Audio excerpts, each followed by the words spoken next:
नमस्कार साथियों, स्वागत है आपका मैथ मैम क्लास के यूट्यूब चैनल पर। तो जैसा कि आप सभी लोग जानते हो, मैं आज आपके लिए स्टार्ट कर रही हूँ क्या ब्लड। कौन सा चैप्टर है? ब्लड साइंस में, जो आपको हर एग्जाम में पूछा जाएगा, छोटे से लेकर एंड बड़े तक। मैं आपकी आज की क्लास में आपके लिए मैं थ्योरी के प्रश्न करवाऊंगी एंड पूरी थ्योरी करवाऊंगी इसमें ब्लड की। उसके बाद मैं अगली क्लास लेके आऊंगी, उसमें आपको क्या करवाऊंगी, उसमें एमसीक्यू की क्लास करवाऊंगी। पहले आप अच्छे से थ्योरी कर लोगे ना तो एमसीक्यू करने में तो कोई दिक्कत ही नहीं आएगी। सबसे मेन बात है थ्योरी। अगर आपने थ्योरी अच्छी कर ली तो सब कुछ खत्म हो जाएगा। तो इसी क्लास में से हर एग्जाम में इसी में से प्रश्न आएंगे। मैं इस थ्योरी को करवाऊंगी ना, इसमें से आपका एक भी सिंगल प्रश्न बाहर नहीं जाएगा। पूरे के पूरे प्रश्न इसी में से आएंगे।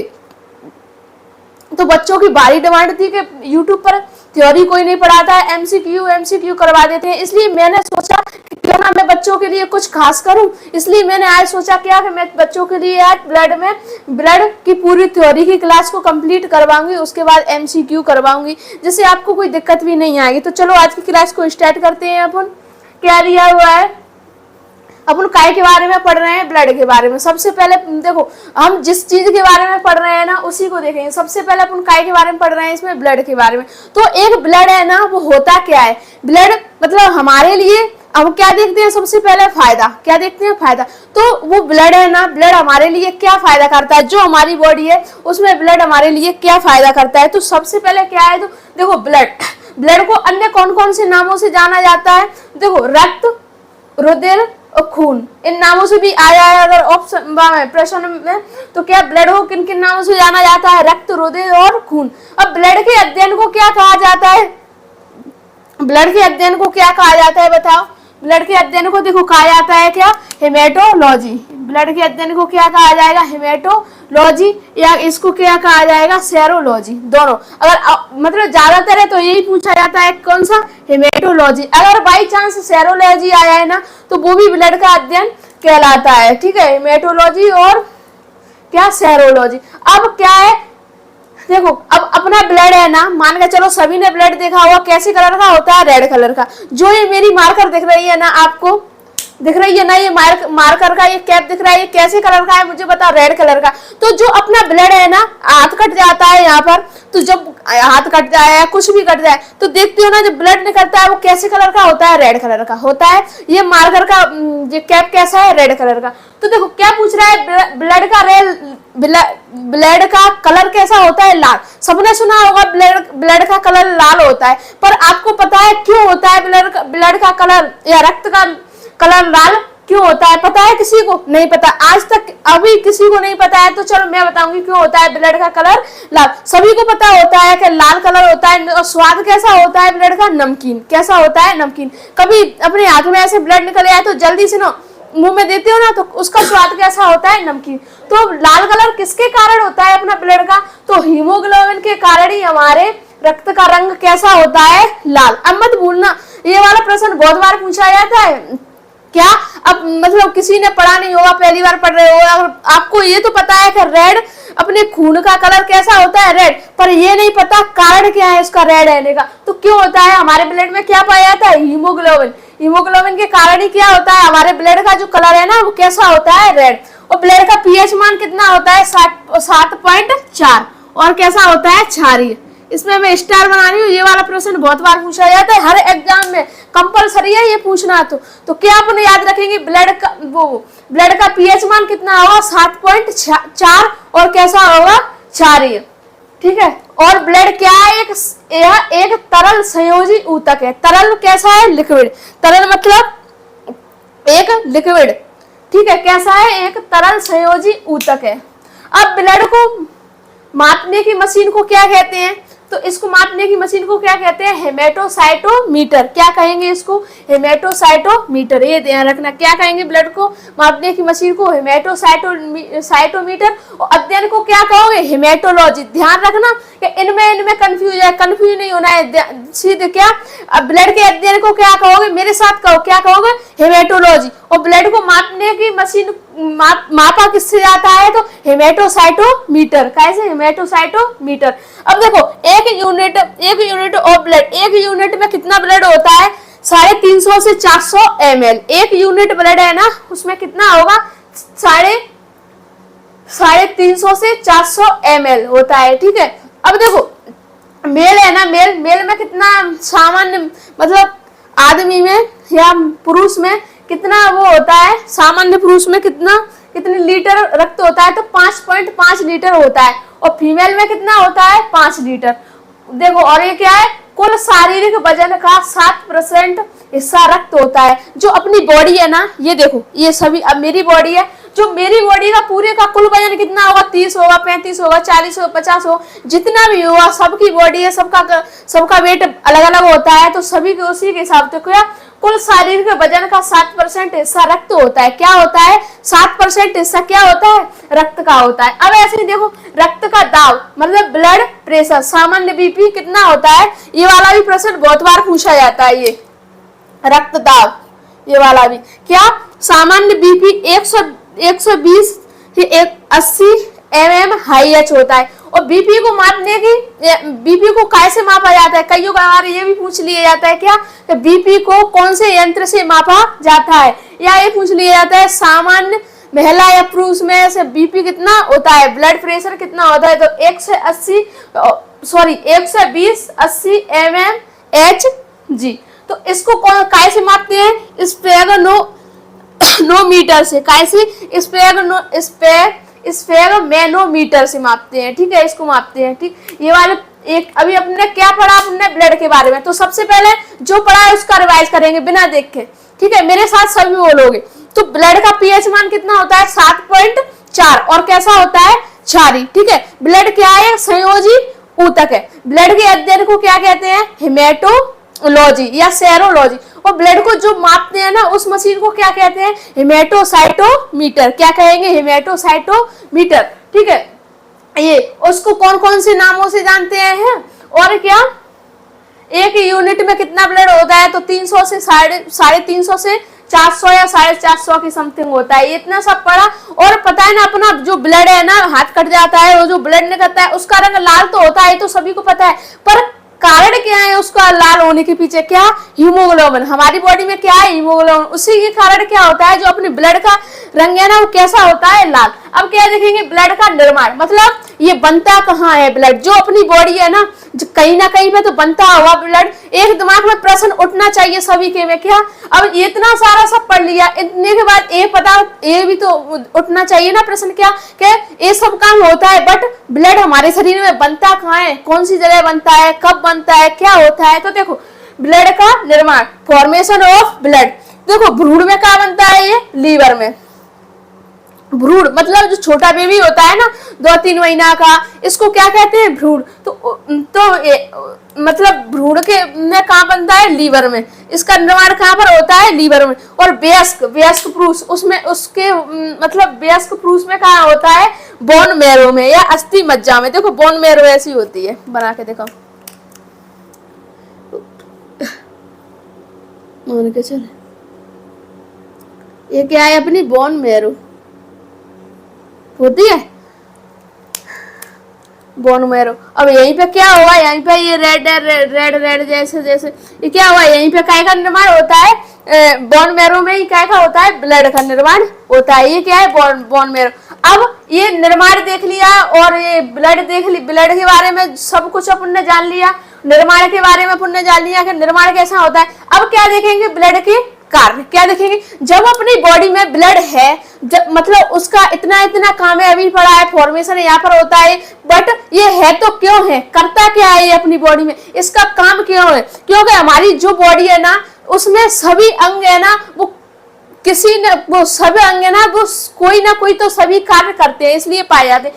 तो अपन क्या, अपने दिमाग में एक तुरंत प्रश्न उठा के, जब हमारे शरीर में क्या है, ब्लड, तो ये करता क्या है, काम क्या है इसका, क्यों है ये, क्या होता है इसका, ये सारे प्रश्न उठने चाहिए एक विद्यार्थी के माइंड में। तो देखो इसके कार्य क्या है, ये ताप को नियंत्रण करता है, हमारे जो ताप है ना बॉडी में, उसको ये क्या करता है, नियंत्रण। और पोषक पदार्थ का परिवहन करता है, मतलब अपन ने आज रोटी खाई, दाल खाई, चावल खाए, या XYZ पनीर खाई, या कुछ भी जो जिसका पसंद हो वो खाया, कुछ भी खाया, तो क्या क्या पोषक पदार्थों का परिवहन करेगा। जो बॉडी है ना अपनी, वो अपन खाते हैं, अंदर जाता है पेट में, तो वो क्या करता है, जो ब्लड है ना, वो ब्लड है ना, वो खाने के कुछ भाग को क्या करता है, अपनी बॉडी में क्या करता है, पूरे बॉडी में क्या करता है, उसका परिवहन करता है। और क्या क्या क्या काम है, गैसों का O2 मतलब ऑक्सीजन, CO2 का परिवहन करता है, मतलब ऑक्सीजन को क्या करता है, अंदर के लिए लेता है और CO2 को क्या करता है, छोड़ देता है।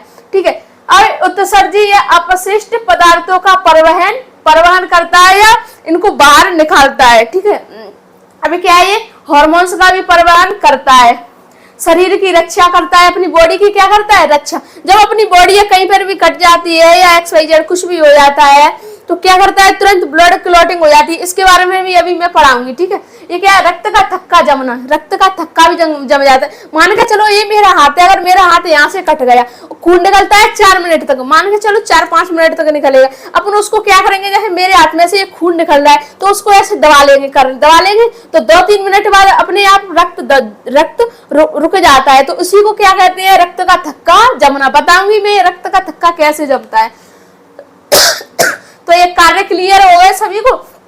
अब देखो ये सीरम, तो ये सीरम क्या चीज होती है, ये वाला भी प्रश्न बहुत बार पूछा जाता है परीक्षा में, तो इसको मैंने अलग से लिख दिया है। क्या, सीरम क्या है, तो थक्का जमाने वाले कौन सा प्रोटीन होता है उसमें प्रयोग, फाइब्रिनोजन। थक्का जमाने के लिए प्रोटीन कौन सा प्रयोग होता है, फाइब्रिनोजन। प्रोटीन को निकालने के बाद जो बचता है उसी को क्या कहते हैं, सीरम।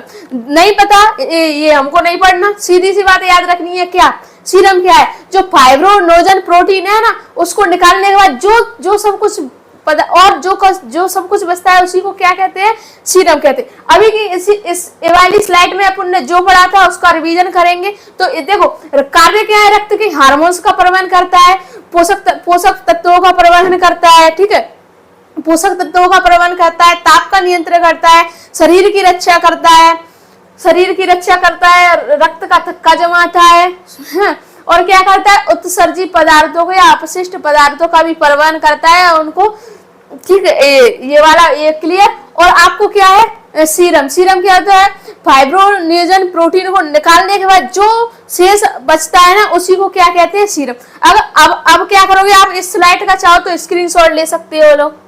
अब क्या देखेंगे, रक्त का संगठन, कंपोजिशन ऑफ ब्लड, मतलब रक्त का संगठन कैसे होता है और रक्त में क्या क्या पाया जाता है ये देखेंगे। तो देखो क्या, प्लाज्मा कितना पाया जाता है, 55%। और एक क्या, बिम्बाणु या रुधिराणु कितनी पाई जाती है, 45%। ये 2 पाई जाती है। अब देखो इनमें भी अंदर क्या पाया जाता है और इसमें भी क्या पाया जाता है। जब प्लाज्मा क्या होता है, एक तरल पदार्थ होता है। ठीक है, देखो प्लाज्मा कितना % पाया जाता है अपने ब्लड में, कितना पाया जाता है, 55%। बट 55% में भी प्लाज्मा में क्या क्या पाया जाता है अंदर, ये भी देखना है। और बिम्बाणु या रुधिराणु कितना पाया जाता है, 45%। बट क्या देखेंगे, इसके अंदर क्या क्या पाया जाता है। तो देखो क्या, तो प्लाज्मा क्या है अपन देखेंगे। तो देखो क्या है प्लाज्मा रक्त का तरल भाग है। तरल मतलब पतला। जैसे आपने चाय तो सभी ने बनाई होगी और सभी बनाते हैं चाय, तो चाय में पानी और दूध क्या है, प्लाज्मा क्या है।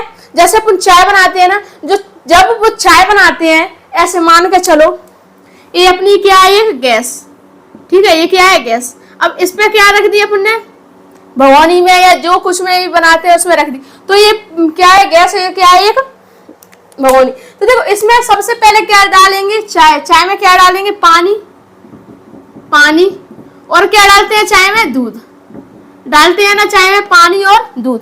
तो ये दोनों जो चाय में दूध और पानी डालते हैं ना, वो कैसा भाग है, तरल भाग। ठीक है, तरल भाग है। तरल मतलब पतला।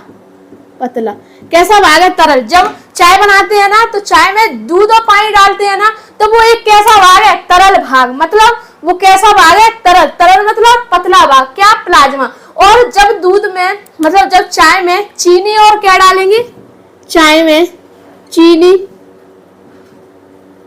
और चाय की पत्ती। ठीक है, चाय में चीनी और पत्ती। जब चाय में चीनी और पत्ती डालते हैं तो वो चाय, चीनी और पत्ती है ना, वो कैसा भाग होता है, ठोस भाग, कठोर भाग या ठोस भाग।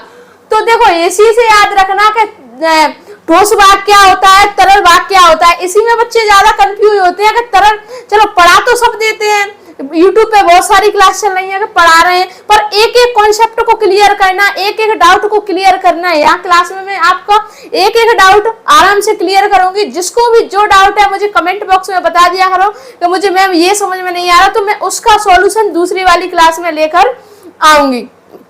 क्या है, देखो चाय बनाते हैं तो चाय में चीनी और पत्ती क्या है, एक ठोस पदार्थ। वो क्या है, रुद्राणु या चाय की पत्ती का रक्त का ठोस भाग, क्या रुद्राणु या, ये सिर्फ आपके लिए क्या है, उदाहरण के लिए। ये मन समझना कि चाय पत्ती से उदाहरण दे दिया, नहीं सही है, इससे समझ में बेहतर आएगा। और जो पानी और दूध होता है ये क्या होता है, तरल मतलब पतला भाग होता है। तो ये क्या है, ऐसे रक्त में प्लाज्मा, तो प्लाज्मा होता है ना रक्त में, कैसा होता है, पतला। और जो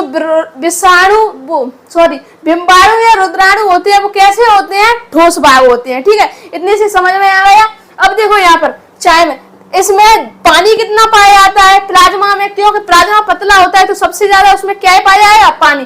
तो इसमें पानी कितना पाया जाता है, 90%। कभी कभी ऐसे एग्जाम में पूछ लिया जाए कि प्लाज्मा में पानी कितना पाया जाता है, तो कितना पाया जाता है, 90%। और 7% इसमें क्या पाया जाता है, प्रोटीन, लवण, ग्लूकोज, बहुत सारी और वो चीज जो खनिज वो सब पाई जाती है। ठीक है, अब इसका रंग कैसा होता है, ये भी पूछ लिया जाता है, प्लाज्मा का रंग कैसा होता है, हल्का पीला।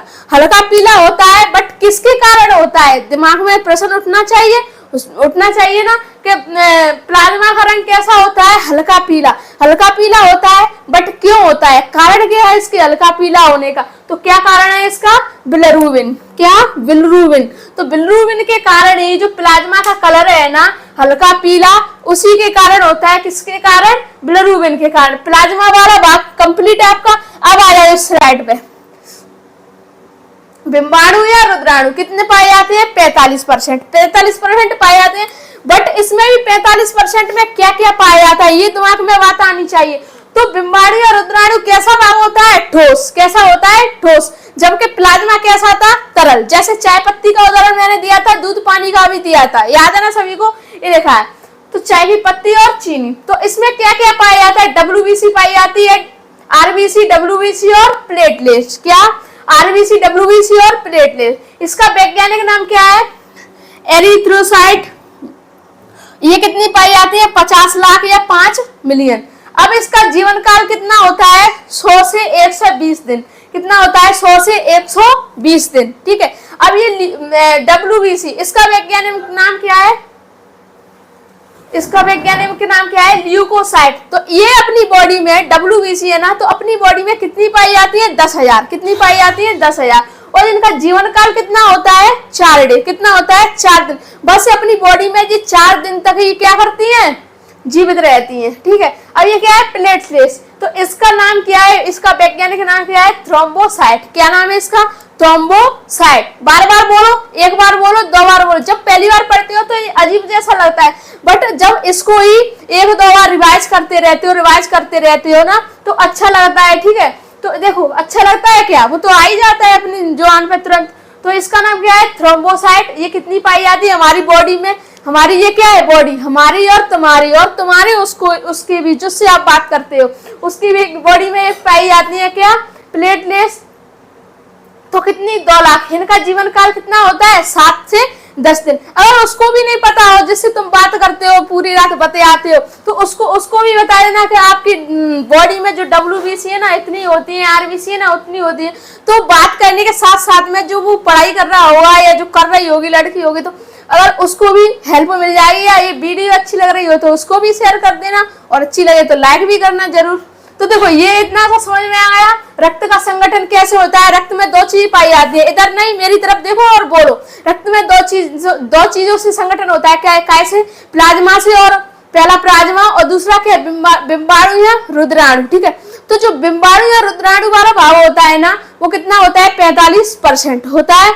बट कैसा होता है, ये ठोस। मैंने अभी उदाहरण दिया था कैसा, पत्ती और चीनी, ये काय का उदाहरण है, रुद्राणु का। और दूध और क्या, पानी, ये काय का उदाहरण है, प्लाज्मा का। प्लाज्मा कैसा होता है, तरल मतलब पतला। ठीक है, पतला होता है। तो बिम्बाणु में क्या पाया जाता है, WBC, RBC और प्लेटलेट्स, 3 चीज पाई जाती है। और जबकि प्लाज्मा में क्या पाया जाता है, 90% पानी पाया जाता है। 90% और 7% और जो बचे होते हैं वो भी पाए जाते हैं। और बट जो प्लाज्मा है ना उसका कलर हल्का पीला काय के कारण होता है, दिमाग में प्रश्न बनना चाहिए, काय के कारण होता है, बिलिरुबिन के कारण। ठीक है, समझ में आ गया। अब चाहो तो आप स्क्रीनशॉट ले सकते हो इसका। अब क्या जानेंगे अपन पूरा आरबीसी के बारे में। जितने भी पॉइंट हैं जो एग्जाम में पूछे जाते हैं वो पॉइंट मैंने सारे आपके पूरे के पूरे इस स्लाइड में लिख दिए। इससे बाहर कुछ नहीं जाएगा। आरबीसी में अगर पूछेगा तो इस स्लाइड से बाहर आपसे कुछ भी एक भी प्रश्न, एक सिंगल प्रश्न भी नहीं जाएगा, ये मेरा आपसे वादा है। तो क्या देना है, क्या देखना है, आरबीसी। तो देखो आरबीसी का तो सबसे पहले आपको क्या बताना है, इसका वैज्ञानिक नाम। तो आरबीसी का वैज्ञानिक नाम क्या है, एरिथ्रोसाइट। क्या है, एरिथ्रोसाइट। ठीक है, अब संख्या में सबसे ज्यादा पाई जाती है बट आकार में छोटी होती है। जो आरबीसी होती है ना अपनी आरबीसी, जो क्या होती है, संख्या में तो सबसे ज्यादा पाई जाती है बट क्या होती है, आकार होता है ना वो सबसे छोटा होता है। जैसे इस मतलब एग्जांपल देखो, जो घर में सबसे छोटी बहन होती है ना उस मतलब वैसे तो सबसे छोटी होती है पर वो लड़ने में क्या होती है, सबसे तेज होती है। तो ऐसे ही आरबीसी का ऐसे ही आरबीसी का है रूल्स है। क्या संख्या में तो सबसे ज्यादा पाई जाती है पर आकार में क्या होती है, छोटी। ऐसे ही घर में सबसे छोटी बहन होती है ना वो घर में सबसे छोटी होती है बट लड़ने में क्या होती है, वो सबसे बड़ी क्या होती है, सबसे बड़ी। हर किसी से जान चला जाती है, हर किसी से लड़ जाती है। तो जैसे ही आरबीसी है संख्या में सबसे ज्यादा पाई जाती है, आकार में क्या होती है, छोटी पाई जाती है। तो इसकी खोज किसने की, ये वाला प्रश्न भी बनता है क्या कि आरबीसी की खोज किसने की। तो आरबीसी की खोज एंटोनी ल्यूनवेन-हॉक ने की थी। बताओ मुझे एक बार मेरे साथ बोलो, एंटोनी ल्यूनवेन-हॉक ने की थी। अब आरबीसी का कलर कैसा होता है, लाल। किसके कारण, हीमोग्लोबिन के कारण। अभी मैं आपको हीमोग्लोबिन की एक अच्छी सी कहानी सुनाऊंगी, आपको भी मजा आएगा। क्या इसका कलर काय के कारण रेड होता है, हीमोग्लोबिन के कारण। अब ऊंचाई पर जाने से आरबीसी की संख्या क्या हो जाती है, बढ़ जाती। अगर मान के चलो हम कहीं पे पहाड़ों पर गए, पर्वतों पर गए तो वहां पर जाने से क्या होगी, जो अपने अंदर आरबीसी है ना उनकी संख्या क्या हो जाती है, बढ़ जाती है। क्या हो जाती है, वहां पर बढ़ जाती है। क्यों बढ़ती है आरबीसी की संख्या, क्योंकि दिमाग में प्रश्न उठना चाहिए बट ऐसा क्यों, पहाड़ों पर जाकर आरबीसी की संख्या क्यों बढ़ती है, क्यों, क्योंकि उसको लगता है कि अब ऑक्सीजन यहाँ पर कम मिल रहा है, इसलिए आरबीसी की संख्या क्या हो जाती है, वहां पर जाकर बढ़ जाती है। रात्रि में या जब अपन सोते हैं, रात्रि के टाइम पे अपन जब सोते हैं ना तो आरबीसी की संख्या कितनी घट जाती है, 5%। कितनी घट जाती है, 5%। वैसे तो आपको ये परसेंट में पूछेगा नहीं बट आपको जब पूछ लिया जाए तो आप बेफिक्र रहना, क्योंकि आपको पता है, आपका एक एक डाउट क्लियर हो रहा है। ठीक है, अब देखो यहाँ पर इसमें आरबीसी में क्या क्या नहीं पाया जाता। तो आरबीसी में लाइसोजाइम नहीं पाया जाता, केंद्रक और कोशिका अंग नहीं पाया जाता। बट क्या है, इसमें भी अपवाद है। जो अपवाद क्या है, ऊंट और लामा। ऊंट देखा है ना सभी ने देखा होगा। ऊंट और लामा की आरबीसी में केंद्रक पाया जाता है, न्यूक्लियस पाया जाता है। किसमें पाया जाता है, एक ऊंट की आरबीसी में और किसमें, लामा की आरबीसी में। ठीक है, अब जो आरबीसी है ना उसका जीवन काल कितना रहेगा, सबका जीवन काल होता है, एक मनुष्य है तो मनुष्य का भी जीवन काल होता है, कितने दिन अपन को जिंदा रहना है, कब मरना है, सब फाइनल रहता है। तो आरबीसी भी है ना उसका भी ये सब फाइनल है। तो इसका जीवन काल कितना रहता है, 100 से 120 दिन का रहता है। ठीक है, अब इसकी मृत्यु कहाँ पर होती है, तो इसकी मृत्यु पीलिया में होती है, स्प्लीन में होती है। देखो इसको आरबीसी का कब्रिस्तान कहते हैं। क्या कहते हैं, कब्रिस्तान। और इसी को क्या कहते हैं, मानव का ब्लड बैंक। तो आपसे पूछ लिया जाए ये वाले प्रश्न दोनों एग्जाम में 100% बनते हैं, ये कब्रिस्तान वाला और ये मानव का ब्लड बैंक किसे कहते हैं। तो मानव का ब्लड बैंक किसको कहेंगे, पीलिया स्प्लीन को, और कब्रिस्तान भी किसको कहोगे, स्प्लीन को। ठीक है, अब मेल में कितनी पाई जाती है आरबीसी, 50 से 55 लाख, और फीमेल में कितनी पाई जाती है, 45 से 50,000 पाई जाती है। बट ऐसा क्यों, महिलाओं में कम क्यों पाई जाती है और पुरुष में क्यों ज्यादा पाई जाती है। अब घर से पूछो तो क्या कहते हैं, महिला पुरुष का खून पी लेती है लड़े, बट ऐसा कुछ भी नहीं है। वो तो एक कहने के लिए कह दिया है कि महिला पुरुष का खून पी लेती है लड़के, इसलिए उनकी आरबीसी की संख्या 5000 के समथिंग क्या हो जाती है, कम हो जाती है। बट ऐसा कुछ नहीं है, वो कुछ नहीं करती है बेचारी, बस वैसे ही कह दिया जाता है उनके बारे में। अब ये कार्य क्या करता है, जो आरबीसी होता है ना अपना क्या कार्य करता है, O2 और CO2 का क्या करता है, परिवहन। अब मैं आपको एक इंटरेस्टिंग कहानी सुनाती हूँ बढ़िया सी। ठीक है, तो चलो एक समय की बात थी, अपनी बॉडी में क्या था, एक हीमोग्लोबिन, एक सुंदर सी लड़की थी, मान के चलो ये क्या है, हीमोग्लोबिन। हीमोग्लोबिन एक क्या है, अपनी शरीर बॉडी में एक सुंदर सी लड़की है। अब इसके पीछे दो लोग पड़ेंगे, कौन कौन, एक तो O2 और दूसरा कौन सा, CO2। O2 और CO2। बट आरबीसी का भी क्या है पता है, देखो मान के चलो एक ये लड़की है, इसके पीछे कौन पड़ा, O2 और कौन पड़ा है, और CO2। बट देखो जो O2 है ना, ये मान के चलो एक सुंदर सी लड़की है हमारी बॉडी में, इसके ये O2 है ना, ये क्या करता है, ये O2 हीमोग्लोबिन नहीं ना उस लड़की के, उससे क्या करता है, प्यार करता है, बहुत भरमार करता है, ये इसको बहुत प्यार करता है। मतलब ये जहां हीमोग्लोबिन जाएगा वहां O2 जाएगा, इसके साथ में ही रहता है, ये जहां जाएगा सोएगा उठेगा बैठेगा, ये इसके पीछे ही भागता रहता है, इससे बहुत प्यार करता है। बस ये क्या करती है, ये इससे प्यार नहीं करती है, क्या ये इससे नहीं करती है, किससे करती है, ये CO2 से। बस CO2 क्या करता है, इससे नहीं करता है, ये क्या चल रहा है पता ही नहीं है। तो ये क्या करेगी, O2 इससे प्यार करता है और ये इससे करती है, बट ये इससे नहीं करता है और ये इससे नहीं करती है, ठीक है। तो देखो CO2 इसको क्या कहते हैं, दम गो टू गैस, इसको क्या कहेंगे, दम गो टू गैस। अब देखो आरबीसी से जुड़े कुछ रोग, इससे मतलब कुछ रोग होते हैं, वो कौन कौन से रोग होते हैं, एनीमिया, ये सबसे खतरनाक बीमारी है एनीमिया की। क्या एनीमिया कब होती है, जब ये अधिकतर है तो एनीमिया लड़कियों को होता है और महिलाओं को होता है। अधिकतर जो प्रेग्नेंट महिला होती है ना, उनको जब अपने शरीर में आरबीसी की कमी हो जाती है तो उनको क्या दी जाती है, एक आंगनबाड़ी से क्या दी जाती है, एक हीमोग्लोबिन की गोली दी जाती है या आयरन की गोली दी जाती है। इससे क्या उनकी आरबीसी सही हो जाती है और एनीमिया नहीं होता है। देखो एनीमिया किस कारण से होता है, आरबीसी और आयरन की कमी से होता है। इसमें शरीर पीला पड़ जाता है, जब एनीमिया होता है ना तो शरीर क्या पड़ जाता है, पीला पड़ जाता है। और क्या है, पॉलीसाइथीमिया, ये क्या है, पॉलीसाइथीमिया, ये कब होता है, जब देखो ये कब हो रहा था, जब आयरन की कमी और आरबीसी की कमी हो रही थी, तब क्या हो रहा था, एनीमिया। और बट जब आरबीसी की संख्या बढ़ती है तो कौन सी बीमारी होती है, पॉलीसाइथीमिया। कौन सी होती है, पॉलीसाइथीमिया। इसमें क्या होता है, त्वचा पर काले धब्बे पड़ जाते हैं, जो अपनी स्किन होती है ना, ये स्किन ये इस पे क्या पड़ जाते हैं, काले काले काले काले स्पॉट जैसे पड़ जाते हैं, ऐसे ऐसे ऐसे, ठीक है।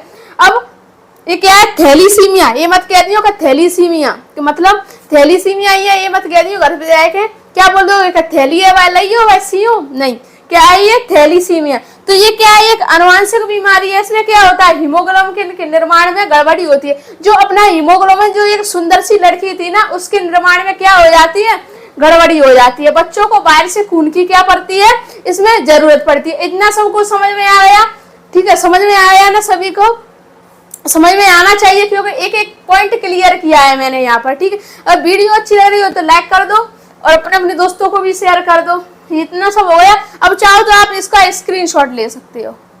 अभी क्या देखा था अपन ने, आरबीसी, अब क्या देखेंगे, डब्ल्यूबीसी। तो आरबीसी और डब्ल्यूबीसी इन सबसे पहले तो इनका क्या कॉमन चीज चल रही है, क्या है इनका वैज्ञानिक नाम, डब्ल्यूबीसी। आरबीसी का वैज्ञानिक नाम क्या था, एरिथ्रोसाइट। अब पता डब्ल्यूबीसी का वैज्ञानिक नाम क्या है, ल्यूकोसाइट। नाम क्या है इसका, ल्यूकोसाइट। एक कार्य क्या करती है, ये इम्यूनिटी सिस्टम का निर्माण करती है। क्या करती है, इम्यूनिटी सिस्टम का निर्माण करती है। प्रतिरक्षा तंत्र का क्या करती है, ये मजबूत करती है उसको, ठीक है। अब क्या दिया हुआ है इसमें, इसका निर्माण कहाँ पर होता है, तो इसका निर्माण होता है येलो बोन मैरो। किसमें होता है इसका निर्माण, येलो बोन मैरो में, ठीक है। अब देखो डब्ल्यूबीसी है ना, इसको शरीर का क्या कहते हैं, इसको शरीर का बॉडी बिल्डर कहते हैं। जो अपना शरीर है ना, इसकी जो बॉडी बिल्डर है ना, वो किसको कहते हैं, ये डब्ल्यूबीसी को कहते हैं। ये सैनिक है और इसको क्या कहते हैं, पुलिस कहते हैं, ठीक है। ये क्या करती है, रक्त की सबसे बड़ी कोशिका है। क्या है, ये रक्त की सबसे बड़ी कोशिका है, पर क्या है, रक्त में सबसे कम पाई जाती है। ये ब्लड है ना, जो हमारा ब्लड है ना, उसमें क्या है, सबसे बड़ी कोशिका है। अगर आपसे एग्जाम में ये पूछ लिया जाए कि ब्लड की सबसे बड़ी कोशिका कौन सी है, अगर ऑप्शन में दिया जाए क्या, डब्ल्यूबीसी, आरबीसी या प्लेटलेट्स, तो इसमें आंसर क्या आएगा आपका, डब्ल्यूबीसी। तो रक्त की सबसे बड़ी कोशिका है और रक्त में सबसे कम पाई जाती है, पर रक्त में क्या पाई जाती है, सबसे कम पाई जाती है। सबसे ज्यादा कौन सी पाई जाती है, आरबीसी। अब देखो इसकी संख्या कितनी होती है 8000 से 10,000 के समतंग। जीवन काल कितना होता है 2 से 4 दिन। इसका आकार कैसा होता है अनिश्चित, मतलब अविभाज्य, जैसे इसके आकार कोई निश्चित ही नहीं है, इसका आकार कैसा होता है अनिश्चित। अब जो WBC है ना उस कितने प्रकार की होती है, तो WBC 5 प्रकार की होती है। कितने प्रकार की होती है WBC? 5 प्रकार की। कौन कौन सी? तो 3, तो क्या कड़िकायुक्त, कड़िकामय और क्या अकड़िकामय। तो कड़िकामय कितनी होती है 3। कौन सी? न्यूट्रोफिल, बेसोफिल और क्या यूसिनोफिल। और अकड़िकामय कौन कौन सी होती है? मोनोसाइट और लिम्फोसाइट। तो देखो ये 3 कौन कौन सी है उनको देखते हैं। तो सबसे पहले क्या न्यूट्रोफिल। तो न्यूट्रोफिल क्या करती है? बैक्टीरिया को मारती है। क्या करती है न्यूट्रोफिल? जो हमारे शरीर में या हमारी बॉडी में जो बैक्टीरिया जाता है ना उसको क्या करती है? मार देती है। कौन मारता है इसको? न्यूट्रोफिल। ये संख्या में सबसे ज्यादा पाई जाती है। क्या कौन सी पाई जाती है संख्या में सबसे ज्यादा? न्यूट्रोफिल। अभी क्या है बेसोफिल। तो बेसोफिल क्या है? ये संख्या में सबसे कम पाई जाती है। ये एलर्जी से बचाव करती है। अगर आपसे ये पूछा जाएगा WBC के अंदर से घुस के प्रश्न पूछ लिया है कि WBC में सबसे बड़ी मतलब ज्यादा मात्रा में क्या कौन सी पाई जाती है, तो देखो क्या बताओगे आप? न्यूट्रोफिल। सबसे कम पाई जाती है तो बेसोफिल। बेसोफिल क्या करती है? एनर्जी से बचाव करती है। अभी क्या है यूसिनोफिल। ये क्या करती है? प्रोटोजोआ और वायरस दोनों से क्या करती है? उनको सुरक्षा देती है। अब देखें क्या अकड़िकामय। तो अकड़िकामय कौन कौन सी होती है? 2। क्या? एक तो मोनोसाइट और एक क्या लिम्फोसाइट। तो जो मोनोसाइट है ना वो क्या करती है? आकार में सबसे बड़ी होती है। क्या होती है ये? आकार में सबसे बड़ी होती है। करती क्या है अपनी बॉडी में? ये घाव, जब उन्हें घाव हो जाता है ना तो वो क्या करती है? ये घाव भरने का काम करती है। ऐसे ये लिम्फोसाइट। तो लिम्फोसाइट कितनी है? 2। एक तो बी लिम्फोसाइट और एक टी लिम्फोसाइट। जो बी लिम्फोसाइट है ना वो अपनी बॉडी में क्या करती है? एंटीबॉडी बनाती है। जो टी लिम्फोसाइट है ना चीड़ फाड़ का काम करती है। चीड़ फाड़ का काम करती है ये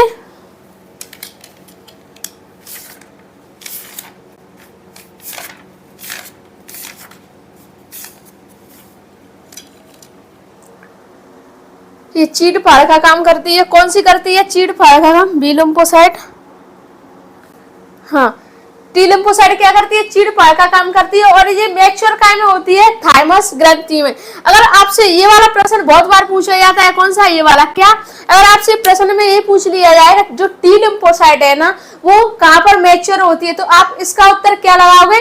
थाइमस ग्रंथि में। तो टी लिम्फोसाइट अपनी कहाँ पर मैच्योर होती है? थाइमस ग्रंथि में। लो आप क्या करो इसका स्क्रीनशॉट ले लो। क्या देखेंगे? प्लेटलेट्स। क्या प्लेटलेट्स? देखो हमने आरबीसी देख ली, WBC देख ली, अब क्या काय की बारी है? प्लेटलेट्स की। तो इसका वैज्ञानिक नाम क्या है? थ्रोम्बोसाइट। वही इनके वैज्ञानिक नाम सभी को याद होने चाहिए, इनमें से आपको प्रश्न आ जाएगा। इसका वैज्ञानिक नाम क्या है? थ्रोम्बोसाइट। इसका निर्माण कहाँ पर होता है? बोन मैरो में। और WBC का निर्माण कहाँ पर हुआ था?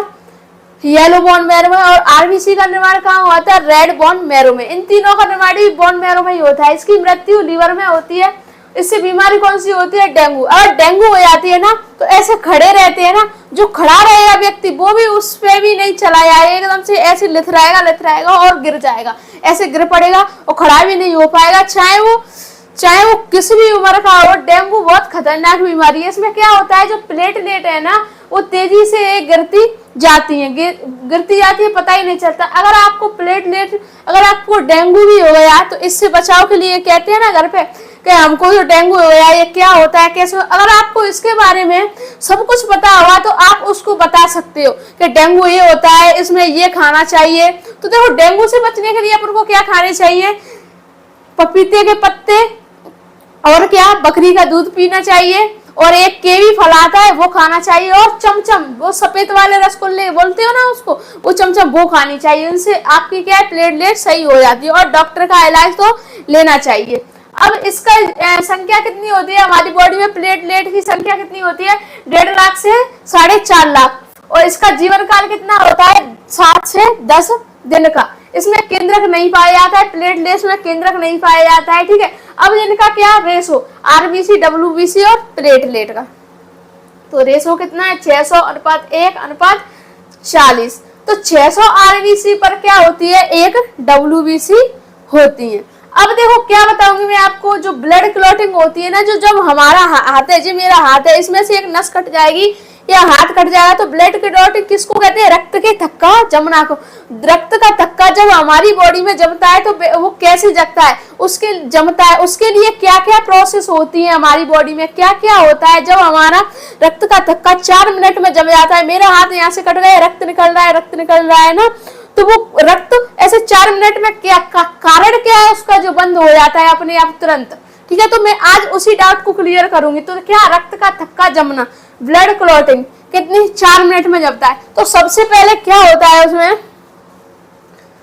क्या होता है? थ्रोम्बोसाइट। क्या? थ्रोम्बोसाइट। ये क्या? प्लेटलेट्स प्लस, ये वायु के संपर्क में आती है जैसे बाहर, क्या जो अपनी बॉडी होती है ना, इसमें तो कहीं पर भी हवा नहीं जाती है, और अपने जो ब्लड, अगर अपने अंदर जो खून जम गया, तो अगर यहाँ पर ब्लड जम गया शरीर में तो क्या हो जाएगा? हेमरेज। तो अपने शरीर में जो अंदर जो शरीर है ना, अंदर बॉडी में, उसमें ब्लड को जमने से कौन रोकता है? हेपेरिन। कौन रोकता है? हेपेरिन। ये लिखा है हेपेरिन एंटी क्लॉटिंग है, शरीर के अंदर खून को जमने से रोकता है। बट जो हेपेरिन है ना, जब रक्त का थक्का जब यहाँ पर बाहर कटता है ना हाथ, जो अगर हेपेरिन हवा के संपर्क में या वायु के संपर्क में आ जाती है, वो क्या हो जाती है? मर जाती है, उसका खेल क्या हो जाता है? खत्म। इसलिए रक्त का थक्का बाहर क्यों जमता है, क्यों जम जाता है? क्योंकि जो अपन बाहर में जो हाथ कटता है ना जब, तो वो हवा के संपर्क में आता है, इसलिए हेपेरिन क्या हो जाती है? मर जाती है। और जो बाकी अन्य बचते हैं ना, उनके कारण क्या हो जाता है? रक्त का थक्का जम जाता है। हमारे शरीर के अंदर रक्त का थक्का नहीं जमने देती कौन? हेपेरिन। तो हेपेरिन को एंटी क्लॉटिंग भी कहते हैं। देखो अब कैसे जमता है। तो थ्रोम्बोसाइट जब हाथ कटा तो थ्रोम्बोसाइट निकला, उस वायु के संपर्क में आया तो क्या बनाया? थ्रोम्बोप्लास्टिन। थ्रोम्बोप्लास्टिन बनाने के बाद जैसे ही अपने थ्रोम्बोप्लास्टिन गया शरीर के अंदर, थ्रोम्बोसाइट को पता चला कि हाथ कट गए, जल्दी जल्दी क्या ऐसे उठने लग गया, तो उसने क्या किया? जाकर शरीर में थ्रोम्बोप्लास्टिन प्लस कैल्शियम और प्लस थ्रोम्बोबिन, इनको कहा कि चलो हाथ कट गया, ये चलो उसको थक्का जमाना है, रोकना है खून, तो इसमें क्या किया? थ्रोम्बिन बनता है। इससे क्या बना? थ्रोम्बिन भी क्या करेगा जाके? थ्रोम्बिन किसको जलाएगा? फाइब्रिनोजन को। कौन सी प्रोटीन को जलाएगा? फाइब्रिनोजन को। फाइब्रिनोजन क्या करता है? ये फाइब्रिन बनाता है। क्या बनाता है? फाइब्रिन। और जो फाइब्रिन है ना, फाइब्रिन क्या है? एक जाली, जो हमारा एक जी हाथ कटा है उसके ऊपर ऐसे ऐसे ऐसे ऐसे देखो एक जाली जैसी बन जाती है, ऐसे ये सब प्रोसेस होती आती है, तो एक जाली जैसी बन जाती है, ऐसे ऐसे ऐसे। ये अपना हाथ है, इसके ऊपर क्या बन जाती है? जाली जैसी। तो फाइब्रिन जाली प्लस रुद्राणु, मतलब WBC RBC में से, तो देखो जो जाली बनती है ना, ये जाली बनी है ना, इसमें से या तो RBC, WBC या प्लेट्स, इसमें से एक आंखें मतलब ये फंस जाती है, उसी को क्या कहते हैं? ब्लड क्लॉटिंग या रक्त का थक्का जमना कहते हैं। ये क्लियर हो गया? एक एक चीज क्लियर कर रही हूँ, आराम से देखते जाओ और पढ़ते जाओ। अब देखो, अगर आपसे ये तो पूछेगा ही ब्लड क्लॉटिंग, मतलब ये पूरी प्रोसेस मैंने बता दी। अब देखो रुद्राणु, तो इसमें रुद्राणु कौन से है? थ्रोम्बोसाइट। क्या होते हैं? थ्रोम्बोसाइट। अगर आपसे पूछ लिया जाए क्या रक्त का थक्का जमाने के लिए कौन सी प्रोटीन प्रयोग में लाई जाती है, तो कौन सी?